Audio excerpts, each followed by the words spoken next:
حضرت فرماتے ہیں تو حضور کا لباس پہن لے. نبی پاک کا ایک بڑی خوبصورت بات لکھی ہے آپ نے ملفوظات میں. فرماتے ہیں اورنگزیب عالمگیر بڑا سیانہ بادشاہ تھا. فتاوی عالمگیری 500 علماء کو بٹھا کے لکھوائی اورنگزیب عالمگیری. اور ملا جیون رحمۃ اللہ علیہ جو تفسیرات احمدیہ جنہوں نے لکھی ہے ان کا شاگرد بھی تھا، مرید بھی تھا. اور حضرت ملا جیون رحمۃ اللہ علیہ فرماتے ہیں دیکھیں کسی کی سابقہ زندگی اور ہے، لیکن جب وہ بدلا تو پھر کیا بدلا. فرمانے لگے کہ ایک دن فجر کی بارش تیز ہو رہی تھی تو میں فجر کی نماز میں لیٹ ہو گیا، تو میرے دل میں اچانک خیال آیا پتہ نہیں کوئی مسجد میں آیا بھی ہوگا کہ نہیں آیا ہوگا. لیکن فرماتے ہیں جب میں پہنچا تو وقت کا بادشاہ اورنگزیب عالمگیر مجھ سے پہلے پہنچا ہوا ہے. تو میں نے کہا بادشاہ تو بغیر آج سپاہیوں کے آ گیا. کہنے لگے میرے دل میں خیال آیا کہ کہیں اللہ کا گھر سونا نہ رہ جائے. سپاہی بھی نہیں چل رہے تھے جو کہ بارش تیز تھی. یہ ذوق تھا. اورنگزیب کے پاس ایک بندہ آ گیا، کہنے لگا بادشاہ میں مداری ہوں، بہروپیاں ہوں، میں روح بدل کے دکھاؤں گا تجھ سے انعام لوں گا. اس کو اعلیٰ حضرت نے لکھا ہے اور بھی کئی لوگوں نے لکھا ہے، روح بدل کے دکھاؤں گا تو انعام لوں گا. اورنگزیب کہنے لگا کہ مجھے نہیں تو دھوکہ دے سکتا. وہ تو پاکستان کے بادشاہ ہے نا جن کو بعد میں سمجھ آتی ہے بنا کیا ہے. کہتے پتہ ہی نہیں چلا، تحقیق کریں گے تو پتہ کریں گے. فوراً کمیٹی بن جاتی ہے. پھر وہ کمیٹی کدھر جاتی ہے یہ بھی اللہ ہی بہتر جانتا ہے، وہ کس کھاتے میں کمیٹی جاتی ہے. اورنگزیب عالمگیر سے کہنے لگا میں روح بدل کے دکھاؤں گا، اگر آپ نہ پہچان سکے تو انعام لوں گا.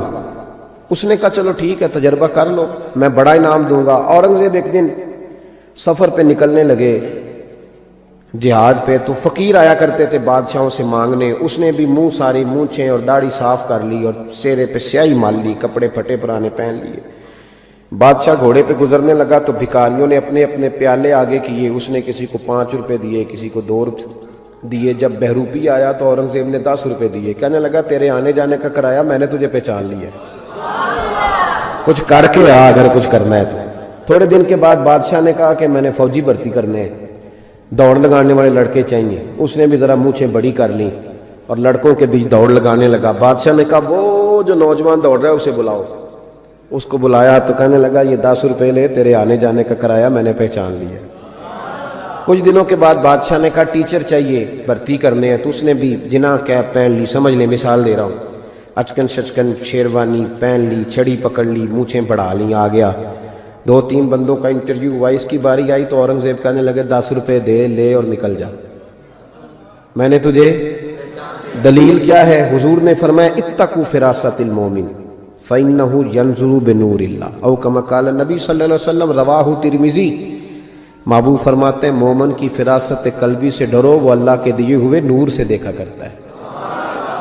بادشاہ پہچان لیتا. قصہ مختصر کہ 2 سال بیت گئے، بس بات بھی سمیٹ رہا ہوں میں اپنی. 2 سال بیت گئے.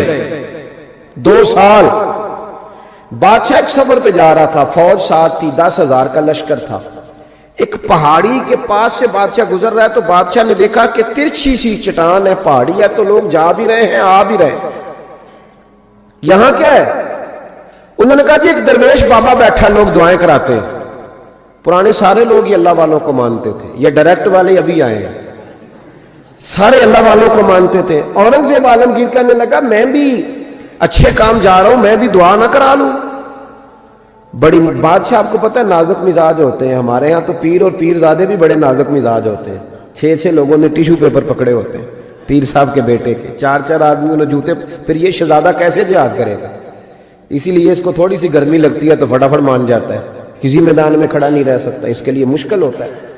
آمدام برسر مطلب وہ بادشاہ بڑی مشکل سے، بوڑھا بھی ہو گیا، نازک مزاج بھی تھا، اوپر چڑھا پہاڑی پہ. جب اوپر گیا تو پوچھا جناب ملنا ہے پیر صاحب سے. انہوں نے کہا لائن لگی ہوئی ہے، تو بھی لائن میں لگ جا. ہمارے پیر صاحب کا کوئی طریقہ نہیں، بادشاہ امیر غریب سارے لائن میں لگ کے ملتے ہیں. بادشاہ لائن میں لگ گیا. 50 آدمی کھڑے تھے. اب 50 کے بعد باری آئی. عطایات کی حالت میں بابا جی کے آگے بیٹھ گیا. بابا جی کا جبہ کبا دستار. میں جہاد کے لیے جا رہا ہوں. بزرگوں نے ہاتھ اٹھائے، دعا مانگی. پھر 2-3 نصیحتیں بھی کر دیں کہ بیٹا دیکھنا اگر کسی وجہ سے خدا نہ خواستہ ناکامی ہوئی تو مایوس نہ ہونا، کامیابی ملی تو تکبر نہ کرنا. اور تھپکی دی. بادشاہ الٹے قدم جب غار سے نیچے اترا تو پلو جھاڑ کے کھڑا ہو گیا. کہنے لگا آج نہیں نہ پہچانا تو نے، لا میرا انعام. آج ہی نہ پہچانا. بادشاہ کہنے لگا آج تو مروا دیا یار تو نے.